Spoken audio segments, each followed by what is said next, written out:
right, so in this video, I'm going to be showing you how you can 2 to 3x your conversions on any sales page. Now, this is specifically for low ticket info products. So if you're running that type of funnel or you're interested in running that type of funnel and running ads to get low ticket customers that you can potentially upsell to your higher ticket programs, or maybe you just want to build a business around selling low ticket digital products, then this video is going to help you. Over the last few years, I've ran multiple of these low ticket funnels, some to warm audiences, a lot to cold traffic. Over the last few months specifically, I've been working on a number of low ticket funnels, and we've been running ads to them and scaling them to cold traffic. And there's one funnel right now that's working really well for us. And over the last couple of months, I've done about 23 different funnel split tests. So what I want to share basically is the 3 biggest conversions or split test conversions that we have conducted on our sales page. So you guys can use that and increase your own sales with your own low ticket product. So bit of context, this is the funnel flow that we're using right now. And it's not anything revolutionary. So we're going to obviously ads. So primarily it's going to be Facebook for us. We're going to run to a low ticket product. Then there's going to be an order bump on the checkout page. Then when they buy that, it's an OTO 1. And then when they buy that or they don't buy that, it's going to be an OTO 2. So we basically got one product here, one product here, one product here, one product here. And then obviously in the back end, we upsell to different coaching programs, but I'm just going to talk specifically about how to 2 to 3x your conversions on the front end product and the front end sales page today. So number 1 is going to be your headline. Now, I know what you're thinking, oh, Sam, obviously, that's direct response marketing 101, split test the headline. And I get it, it's simple. But I do have a relatively unique take on this, and why I think our sales page is converting as well, is converting as well as it is, and why we're actually making profit on the front end with this funnel. We're not even relying on the backing sales to make it profitable. It is profitable on the front end to cold traffic with ads. So there's lots of different headline structures that people talk about in the marketing world, and this is one that has worked really well for us. We did have a more regular headline structure, which is, how to achieve dream outcome without pain points. But we split tested this structure and it worked really well. So the headline structure is in less than, and I'm going to put T here. T stands for time frame. Get, I'm going to put R here, which is result. And then it's going to be so you can. And I'm going to put B here for benefit. So in less than time frame, get result, so you can benefit. So an example headline for this would be, and this is not the best, probably copy in the world, but I'm just going to give you an example. In less than 60 minutes, get your first Facebook ad campaign set up from scratch so you can start generating 10 plus customers every single day. So the time frame is 60 minutes. The result is getting a Facebook ad campaign set up for the first time. And then the extra benefit, or you could call it the dream outcome at the end, is getting 10 plus new customers every single day. Now, what's important here is obviously most people talk about, you need to have the dream outcome or the main benefit, right? That's not anything revolutionary. But the key part to this, and why I think ours is working so well right now, is this, and then this as well. I think the biggest thing we changed was the time frame. So in less than 60 minutes. So, and again, our offer isn't a Facebook ad offer, but it's used this exact same structure, and it was in less than 60 minutes. You see, what most people think is that when they market to a cold audience with ads, they need to make their product as valuable as possible. So they start throwing in big courses, they start throwing in loads of bonuses, just loads of content to kind of stack the value. And even though there's good intentions behind that, because you want to make it a no-brainer offer for your customer, you're only thinking of the value you're providing, and you're not thinking about the experience of the customer. So when we market to a cold audience with Facebook ads, we have no trust with that prospect. They are seeing us for the first time. And therefore, if you present them a 50+ hour video course, you might think that it's valuable, right? Look at all these modules, look at all these lessons, look at all these bonuses. But in the prospect's mind, it's like, oh, that's a lot of content. Like, can I risk spending 50+ hours with this complete stranger? Because I don't know if their stuff is any good or not. It's too much of a risk. If I'm trying to start an agency business, right? And I see someone on the newsfeed, I'm not just going to go and purchase a 50+ hour video course because I don't know if they're going to help me or not. It's too much. It's too much of a risk for me to spend 50 hours with that person. It's too much risk for me to go through a full course with that person if I'm seeing them for the first time on a newsfeed. So what we do, our low ticket product, is a 60-minute training. So then we can use in the headline, you can basically go through it in less than 60 minutes. So we're actually reducing the time risk. It's very low time risk. A lot of people think about the cost risk, so they reduce the cost of the low ticket product, which is obviously good, but they don't think about the time risk. So what we do is we create a short consumable product that gets a result very, very quickly. So in less than 60 minutes, you will get this result. So having this, adding the time frame of it being less than 60 minutes long, massively boosted our conversion rate on the sales page, because people come to it and they think, oh, well, number one, cost risk is low because it's only $27. And number two, it's only going to take me 60 minutes to consume. So therefore, it's not going to waste too much of my time if it is a bad product.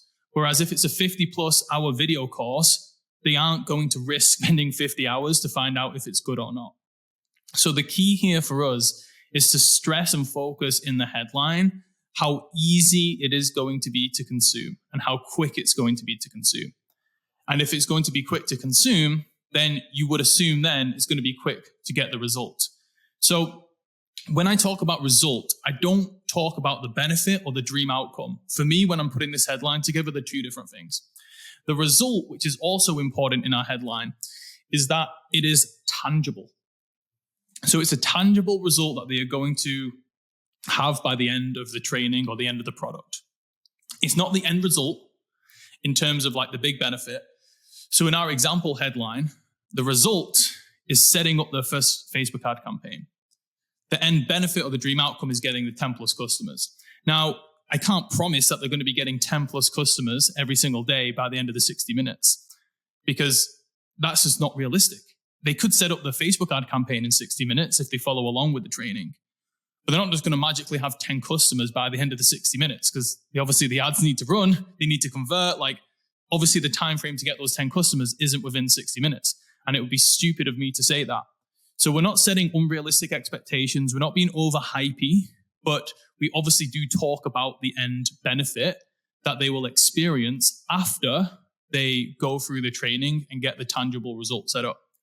But again, this is super important. Instead of going out there and trying to solve every Facebook ad problem and be go through my Facebook ads course and I'm going to show you how to write the ads, how to set up the ads, how to scale the ads, test the ads. It's too much. Whereas here, it's just 60 minutes, get your first ad campaign set up. Obviously, I'm targeting people who are new to Facebook ads and maybe they're intimidated or uncertain about setting up their Facebook ad campaigns. Maybe they've never tried it before, right? So it depends what customer you're going after. But having a short, easy consumable product that can get a very quick, tangible result, which will lead to their dream outcome later down the line, has been the best structure for us. And putting that structure into the headline has massively boosted conversions for us. Okay? So that's the first one, the headline. Number two, I'm going to go down here now. Number 2 for us is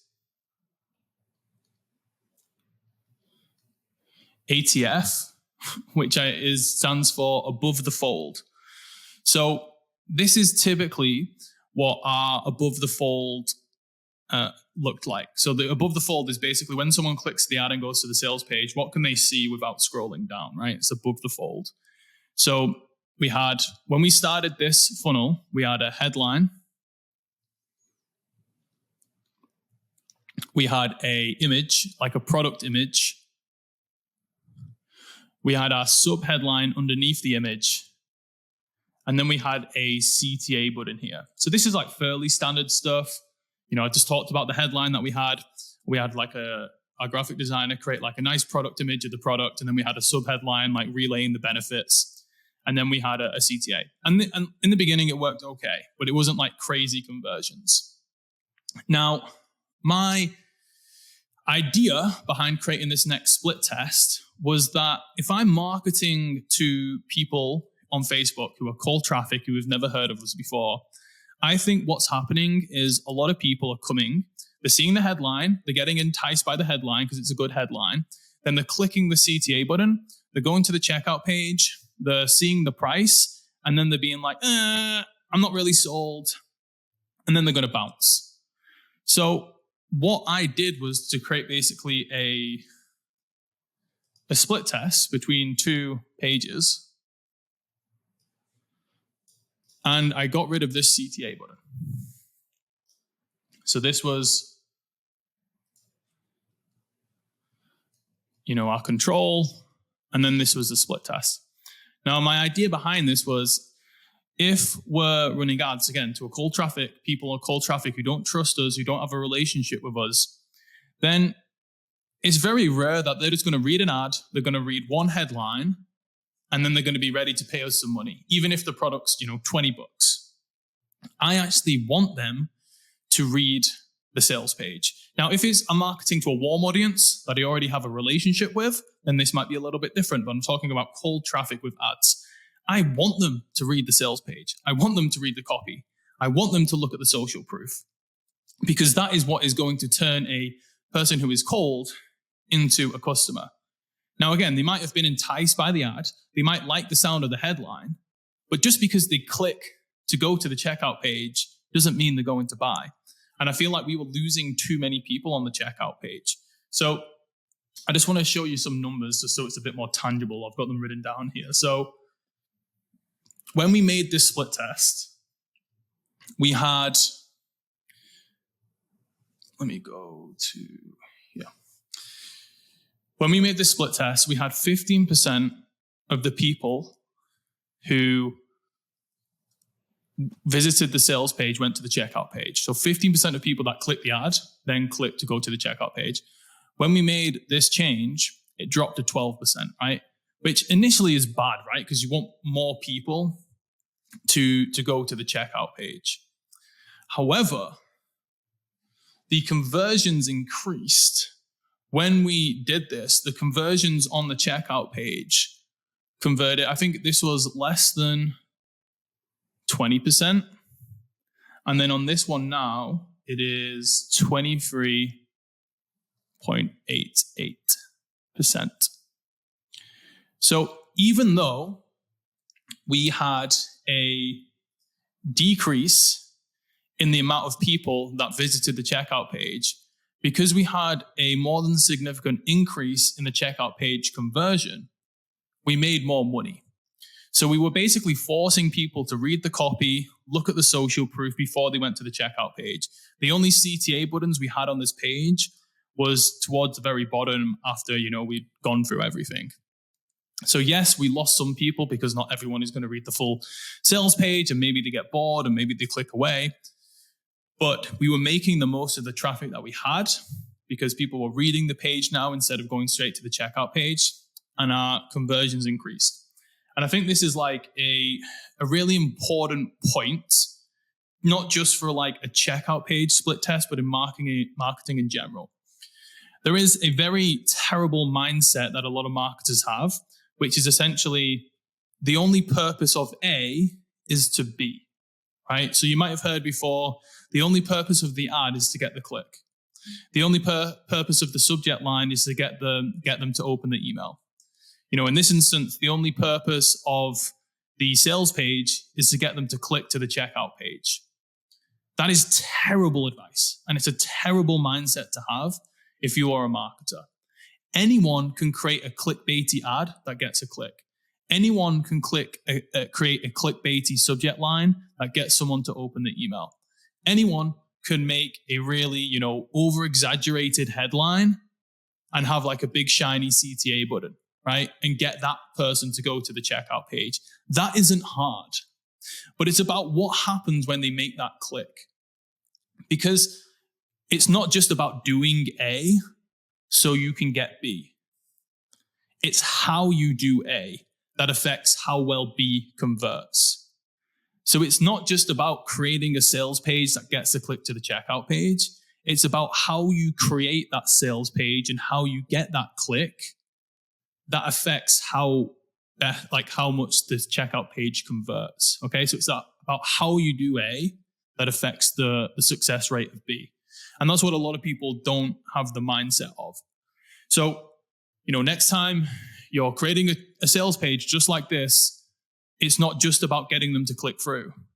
Like, you need to make sure that that person is in the right mindset to take the next action, which is to buy from you.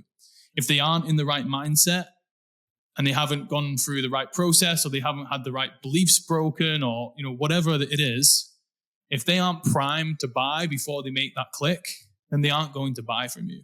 They're just going to bounce and you're going to lose sales. So don't have that like short-term thinking of like, oh, I just need to get the click, especially like with your ads, because I see people doing that all the time where they're creating like these clickbaity ads and then they come to me and complain like, oh, I'm getting so many clicks, but no one's buying. I'm like, yeah, because your ads are bullshit, right? So that's super important. Next up is number 3 is a guarantee section. Now, I don't personally love leading offers with guarantees because I feel like it attracts the wrong type of buyers. However, I cannot deny that guarantees are almost necessary / needed, especially when you're marketing a low ticket digital product to cold traffic with ads. So initially, when we did launch this funnel, we always had a guarantee because I always knew you needed a guarantee. But we initially just mentioned the guarantee in the FAQ section towards the bottom of the sales page. And then we had the guarantee on the checkout page. So we always had, the guarantee there. But what we decided to do to see if we could increase conversions is to give it its own section on the sales page. So we actually highlighted it a lot more to say, hey, look, I think it's a 90-day money back guarantee. So once we implemented this, the conversions were quite significant. So before the 7 days before having the guarantee section, our ROAS on the front end of this funnel, right? So this is not taking into account back end sales, was 1.01. So we were pretty much just breaking even. The 7 days after we implemented the guarantee section, it was 1.17, which, if you're not running ads to low ticket products, maybe you don't feel like this is very impressive. This type of increase in ROAS is huge. At scale, this can make you a shit ton of money. And the biggest, again, this was just over a 14-day period, 7 days before, 7 days after, because this is a relatively new thing we've added. But the results are there to see. Now, we have had a couple of refund requests, but it's nothing significant where, it's definitely not offsetting the increase in conversions and increase in ROAS. Like, so far, this split test has been very profitable for us. Now, it is a 90-day money-back guarantee. So maybe over the next 90 days, we're going to get even more refund requests through. And maybe then I'll decide if it's, not worth doing for this particular product. However, just the increase in ROAS and the increase in movement we've seen in terms of conversion so far has been, more than enough for me to believe that even though you are going to get more refunds, the increase in conversions is well worth it. So that's that. And then another one, and this is probably the most interesting one, is number 4. Oh, let's go back.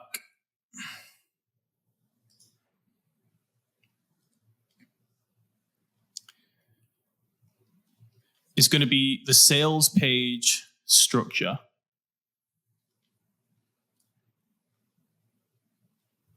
So, like I mentioned before, when I first launched this funnel, I had the above the fold section. And then what I did was I basically had like a story. So I went in kind of like the story of like how we came across, like how we had this problem and how we came across the solution. We had lots of copy targeting the pain points. We had lots of copy talking about the desires. We had lots of copy explaining what was inside the product.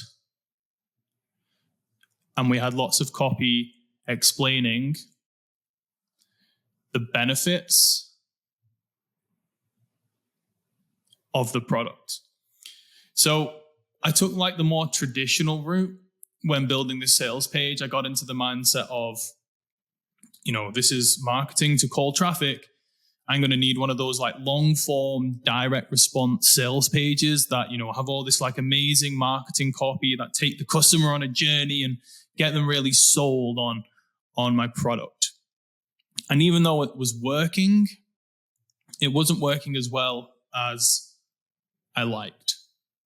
So if we look at numbers, and our CPA initially on this sales page, and there was other stuff that, obviously helped us improve the performance. But when we first started this funnel with this sales page, our CPA was 75, 76, right? Which is kind of high, right? You can still make that type of stuff profitable, but it was definitely high. After we implemented our new sales page structure, within that month when we made the change, it dropped to 61.97, which again, it's fucking huge. You know what I mean? That's crazy. One change to drop the CPA by, what's that, like $14 is pretty nuts. Now, you know what I did? The change that I made was I deleted 75% of the sales page. Like literally, I deleted so much stuff. So for example, I made the story around like 2 to 3 paragraphs, whereas before it was really long. I made it really, really short and really quick and to the point. I got rid of connecting to their pain points. I got rid of connecting to their desires. I explained what the product was and what was inside. Instead of like this big explanation of everything, I just had 5 bullet points that explained what was inside. And then again, I had some bullet points. That explain kind of like the benefits or like the end result they can expect after, consuming the product. But I shortened the sales page massively. Now, there's one thing that I did add, and I added a lot more of, and it was social proof.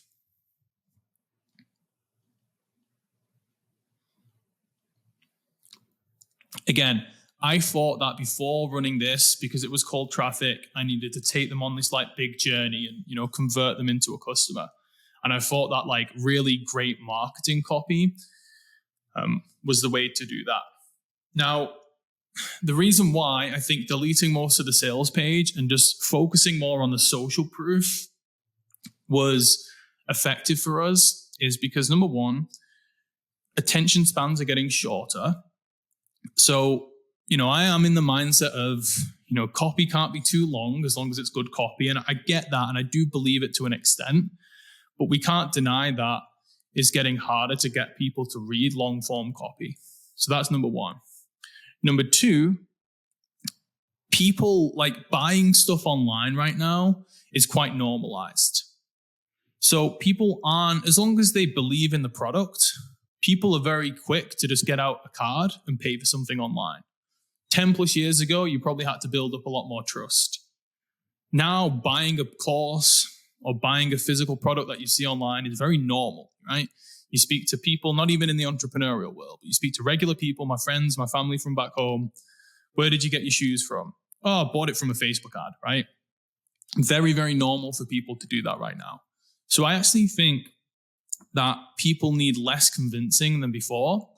And as long as they believe in the product and they can see that it's going to work, then they are more willing to risk it without having to go on this whole like emotional journey. So the social proof here was key. But also, and again, marketing is interlinked. Having this type of headline where it's like, hey, low time risk, it's going to be really quick. We're going to get you a really quick result and it's going to give you this really big benefit in the future. That type of having that headline plus just a shitload of social proof is kind of all they need to be like, okay, it's worth the risk, right? If they're our ideal customer, I don't really need, obviously I do go into a little bit of a story and we got some, future benefits, but it's nothing crazy. It's really a simple page. It's just like, hey, here's this really good promise of this product that I know you've been looking for. And this is the proof that it's the best. Go and buy. And obviously the price is low because it's a low ticket product. So it's low financial risk, low time risk, low financial risk, huge proof that it works. That outperformed what I thought was really great marketing copy. So I think this was like a significant breakthrough for us.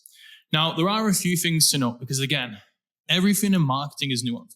What I talk about in this video, like sometimes it's a challenge for me to create videos that is really relevant to every type of person because every business and market is different. So I believe in this sales page process, but there are a few important things that you need in order for it to work. So number one is we currently have 79 testimonials on the sales page. So that's pretty good. There's a few videos and then there's quite a lot of text testimonials as well. So the second sales page structure will not work if you don't have a lot of social proof. Right? If you only have 2 testimonials or 1 or 5, then just relying on the headline and social proof, it's probably not going to work. Right? So you need a significant amount of testimonials and proof for that type of page structure to work. If you don't have that amount of testimonials, then you obviously probably need to rely more on the marketing copy and taking them more on like an emotional journey. So obviously bear that in mind. Don't launch a really simple low ticket sales page with 1 testimonial and come back complaining that, it doesn't convert.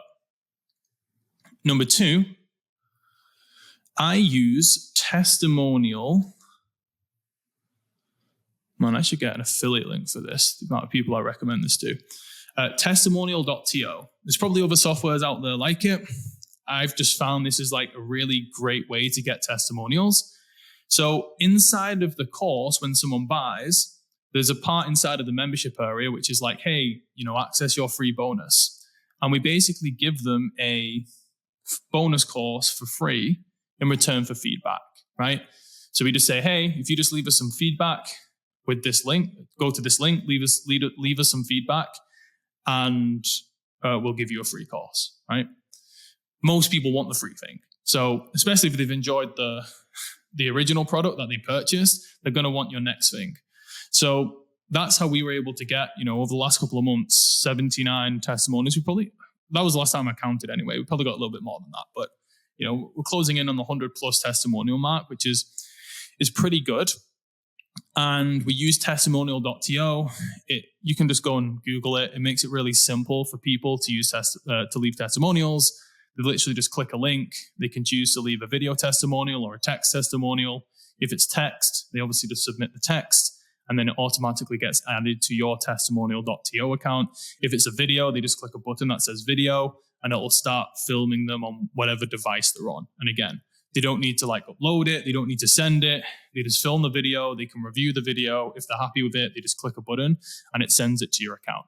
This has been the best way we've found to get testimonials. So that's something I would highly recommend for all of your products, because that's honestly is just like the cheat code to getting sales, is just having undeniable proof that your product is good. So definitely start collecting testimonials. Another point here as well is, and this is super important, and this is getting a bit detailed, we are targeting,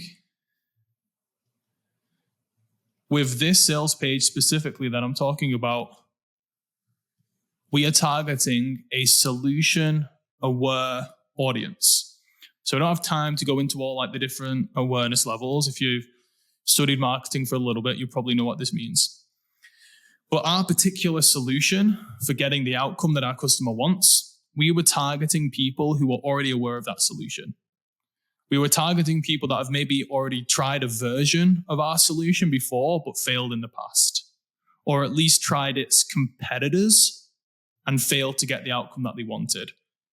So it's very easy for us to use a simple sales page when we target solution-aware people, because we don't need to sell them on the solution because they're already aware of it. Some of them have already tried it.